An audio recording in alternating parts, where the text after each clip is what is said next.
Assalamualaikum warahmatullahi wabarakatuh. Apa kabar anak cerdas SMPN Negeri 12 Bekasi? Semoga kalian tetap sehat dan semangat ya. Berjumpa kembali dengan Ibu Tuti Budiarti dalam pelajaran Bahasa Indonesia. Selanjutnya, kalian akan belajar tentang teks cerita inspiratif. Kompetensi dasar yang akan kita pelajari adalah menelaah struktur dan isi teks cerita inspiratif. Tujuan pembelajaran kali ini diharapkan setelah mempelajari materi dan menonton tayangan teks cerita inspiratif, kalian mampu menelaah struktur dan isi teks inspiratif dengan tepat. Selanjutnya, kita simak pemaparan materi berikut ini. Apa yang kalian ketahui tentang teks cerita inspiratif? Teks cerita inspiratif merupakan jenis teks narasi yang menyajikan suatu inspirasi, keteladanan kepada banyak orang. Teks ini dapat menggugah seseorang untuk berbuat baik sebagai hasil inspirasi dari cerita yang ada di dalamnya. Struktur teks cerita inspiratif terbagi menjadi 5. Yang pertama yaitu orientasi. Orientasi ini pengenalan terhadap peristiwa, tokoh cerita, latar. Latar itu bisa latar tempat, bisa latar suasana, dan bisa latar waktu. Ibu contohkan misalnya orientasi ini tentang sebuah tokoh yang bernama Amira. Dari orientasi menuju kepada perumitan peristiwa. Amira di sini mengalami sebuah masalah. Dia memiliki kurang rasa percaya diri. Sehingga di dalam diri Amira muncul sebuah perumitan masalah. Kemudian permasalahannya itu semakin memuncak menuju pada komplikasi. Komplikasi itu tempat kisah yang menjadi inspirasi. Dengan permasalahan yang dialami oleh Amira, Amira mencari jalan keluar supaya bisa diterima di lingkungan masyarakatnya. Kemudian Amira belajar lebih giat. Nah, hasil dari komplikasi terjadi resolusi, yaitu penyelesaian.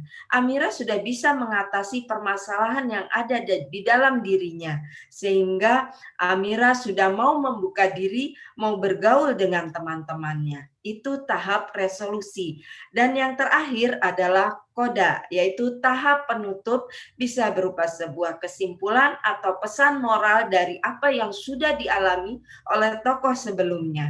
Itulah struktur teks inspirasi, yaitu orientasi, perumitan peristiwa, komplikasi, resolusi, dan koda.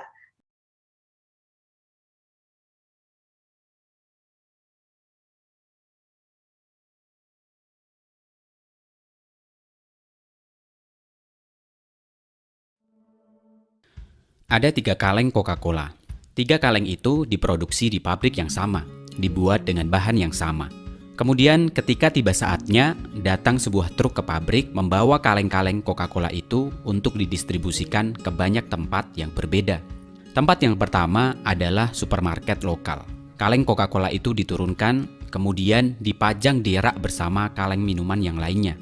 Coca-Cola itu diberi harga Rp4.000. Tempat distribusi yang kedua adalah pusat perbelanjaan besar.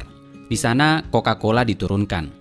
Kaleng-kaleng itu ditempatkan di sebuah cooler atau kulkas agar dingin untuk memberikan kenikmatan yang lebih untuk para pembelinya. 1 kaleng Coca-Cola dijual dengan harga Rp7.500. Kemudian pemberhentian yang terakhir adalah hotel bintang 5. Kaleng-kaleng Coca-Cola itu diturunkan. Kemudian kaleng-kaleng itu ditempatkan di lemari pendingin, tetapi hanya dikeluarkan dengan pesanan pelanggan. Kaleng ini dikeluarkan dengan gelas kristal cantik berisi es batu, disajikan di atas baki, dan pelayan hotel akan membuka kaleng Coca-Cola itu dan menuangkannya ke dalam gelas dengan sopan saat menyajikan kepada pelanggan. 1 gelas Coca-Cola diberi harga Rp60.000. Sekarang pertanyaannya adalah, mengapa ketiga kaleng Coca-Cola itu memiliki harga yang berbeda? Diproduksi di tempat yang sama, dibawa truk yang sama, dan memiliki rasa yang sama, tetapi harganya berbeda. Jawabannya adalah lingkungan. Lingkunganlah yang membuat 3 Coca-Cola itu berbeda harganya. Lingkungan berbicara tentang suasana, lingkungan berbicara tentang relationship, lingkungan berbicara tentang daya dukung. Begitu juga dengan manusia. Semua orang pasti punya potensi, semua orang pasti punya bakatnya masing-masing, termasuk diri kita juga. Apabila kita berada di lingkungan yang tepat dengan semua daya dukung yang ada, kita bisa mengeluarkan potensi yang terbaik dari diri kita. Kita akan jadi orang yang cemerlang, kita akan terlihat cemerlang dengan segala potensi yang kita punya. Tetapi jika kita berada di lingkungan yang salah, lingkungan yang tidak mendukung, maka potensi kita tidak akan keluar secara maksimal. Potensi kita akan kerdil.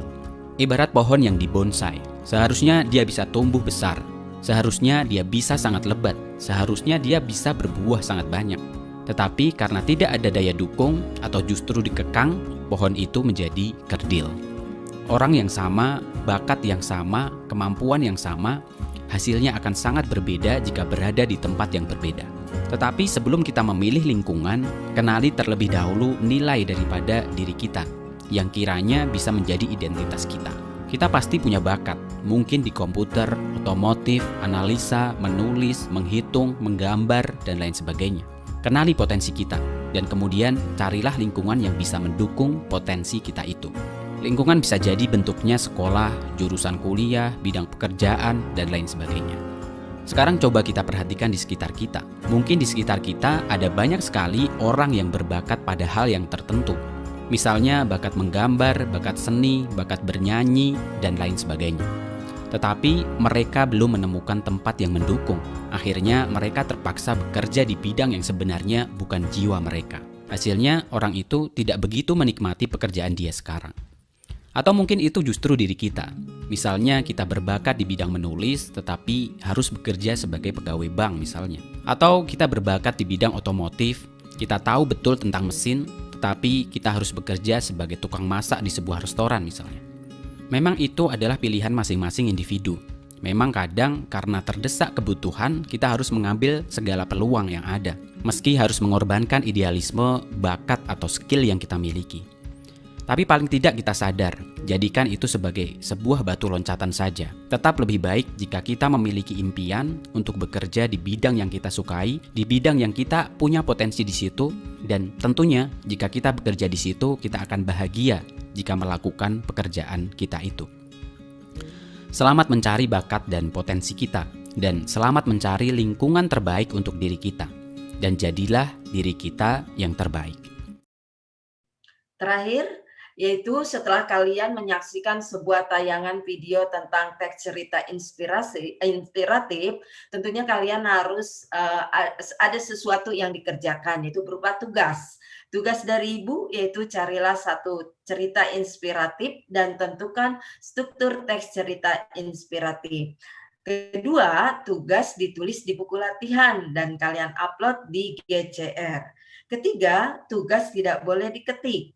Dan yang terakhir, yang keempat, pengumpulan tugas tanggal 28 Februari 2021 pukul 13 waktu Indonesia bagian Barat.